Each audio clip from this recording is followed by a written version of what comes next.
Hello বন্ধুরা, আমাদের চ্যানেলে আপনাদের স্বাগতম। ভিডিওটি শুরু করার আগে আমাদের চ্যানেলটিকে সাবস্ক্রাইব করে আমাদের সাথেই থাকুন।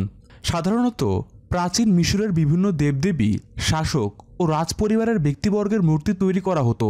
তাদের জীবদ্দশায় এসব মূর্তির কোনো ক্ষতি করা হতো না। হাজার বছর পর উদ্ধার করা এসব মূর্তিগুলোকে নাক ভাঙা অবস্থায় পাওয়া যায়। ব্রুকলিন জাদুঘরের মিশরীয় আর্ট গ্যালারির কিউরেটর এডওয়ার্ড ব্লাইবার্গের কাছে দর্শনার্থীরা সবচেয়ে বেশি যে প্রশ্নটি করেছে তা হলো, মূর্তিগুলোর নাক ভাঙা কেন?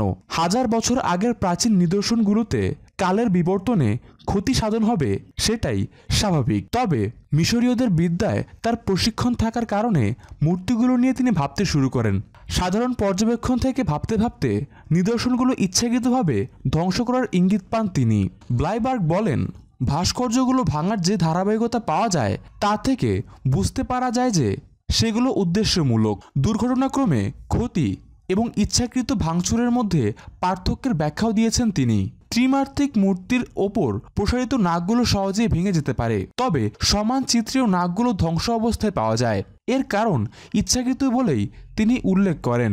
তিনি বলেন, ভাঙচুরের ঘটনাগুলোর পেছনের অগণিত রাজনৈতিক, ধর্মীয়, ব্যক্তিগত এবং আক্রোশ কাজ করছে। মূর্তির প্রাণ কেড়ে নেওয়ার উদ্দেশ্যে নাক ভাঙা। প্রাচীন মিশরীয়রা পাথর, ধাতু কিংবা কাঠের তৈরি মূর্তিগুলোকে কখনোই কোনো জড় পদার্থ মনে করেনি। শুনতে অদ্ভুত মনে হলেও প্রাচীন মিশরীয়রা বিশ্বাস করতেন মূর্তির মধ্যেও জীবনশক্তি রয়েছে এবং সেটা যদি কখনো খারাপ রূপে ফিরে আসে তাহলে তাদের ক্ষতিসাধন করতে পারে।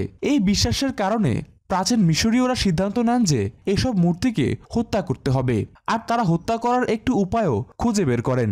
সেটি হলো এই মূর্তিগুলোর নাক ভেঙে ফেলা। প্রাচীন মিশরীয়দের ধারণা ছিল মূর্তির মধ্যে যে জীবনশক্তি রয়েছে সেটি তারা পায় নাক দিয়ে নেওয়া শ্বাস প্রশ্বাসের মাধ্যমে। এই কারণে তারা মনে করত এসব মূর্তির শক্তিকে নিষ্ক্রিয় করার জন্য এদের নাক ভাঙতে হবে। তবে সবসময় যে শুধুমাত্র নাক ভেঙে ফেলা হতো সেটা নয়। নাকের পাশাপাশি মুখের অন্যান্য অংশ, হাত পা ও পেটের বিভিন্ন অংশ ভেঙে ফেলা হতো। নাক ভাঙার পেছনে ধর্মীয় কারণ। মিশরের প্রাচীন মূর্তিগুলোর নাক ভাঙার পেছনে ধর্মীয় কারণও ছিল। মূলত মিশরের এসব প্রাচীন মূর্তিগুলো আনুমানিক খ্রিস্টপূর্ব 25 শতক থেকে খ্রিস্টীয় প্রথম শতকের মধ্যে তৈরি। যীশুখ্রিস্টের জন্মের আগে তথা খ্রিস্ট ধর্মের প্রচলন শুরু হওয়ার অনেক আগে থেকে মিশরীয়রা বিভিন্ন দেবদেবীর পূজা করত। এসব দেবদেবীর মধ্যে অনেক প্রাণীও ছিল। তারা এসব দেবদেবীকে মূলত ভয় করত। সেই কারণে তাদের প্রতিকৃতি তৈরি করে মন্দিরে রেখে দিয়ে প্রার্থনা করত। তৎকালীন শাসকদের মধ্যে ক্ষমতার দ্বন্দ্বের কারণে ব্যক্তিগত মূর্তিগুলো প্রায় ক্ষতিগ্রস্ত হতো। খ্রিস্টাব্দ প্রথম শতক থেকে তৃতীয় শতকের মধ্যে মিশরের খ্রিস্টধর্ম বেশ ভালোভাবে ছড়িয়ে পড়ে। তখন অনেক মানুষ পৌত্তলিকতা ছেড়ে খ্রিস্ট ধর্মের দিকে চলে আসে।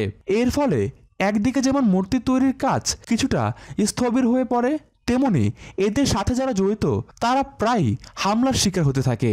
এই কারণে অনেক ভাস্কর তাদের তৈরি মূর্তিগুলোকে সংরক্ষণের চেষ্টা করেন, কিন্তু ভুলভাবে সংরক্ষণের কারণে অনেক মূর্তি ক্ষতিগ্রস্ত হয়। খ্রিস্টীয় সপ্তম শতকের দিকে মিশরে পুরোপুরি ইসলাম ধর্মের প্রচলন ঘটে। ইসলাম ধর্ম অনুযায়ী মূর্তি পূজা করা এবং এসবের সাথে জড়িত থাকা গ্রহণযোগ্য নয়। এছাড়া যখন মিশরীয়রা ইসলামের পথে আসেন তখন তারা অনুধাবন করেছিলেন যে এসব পাথর বা কাঠের তৈরির মূর্তি কোনো শক্তিই নেই। এর ফলে তখন প্রাচীন মূর্তিগুলোর প্রতি ভয় একেবারে চলে যায় তাদের। মানুষ তখন মূর্তিগুলোকে বিভিন্ন আকারে কেটে বাড়িঘর তৈরির কাজে ব্যবহার করা শুরু করে।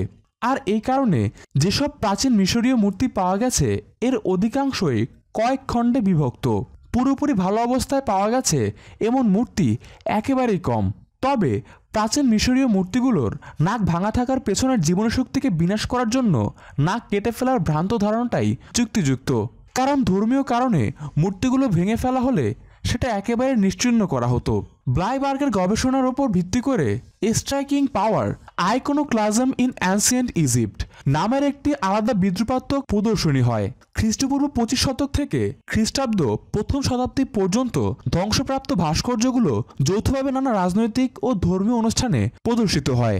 রাজনৈতিক ও ধর্মীয় অনুষ্ঠানে প্রদর্শিত হয়েছে।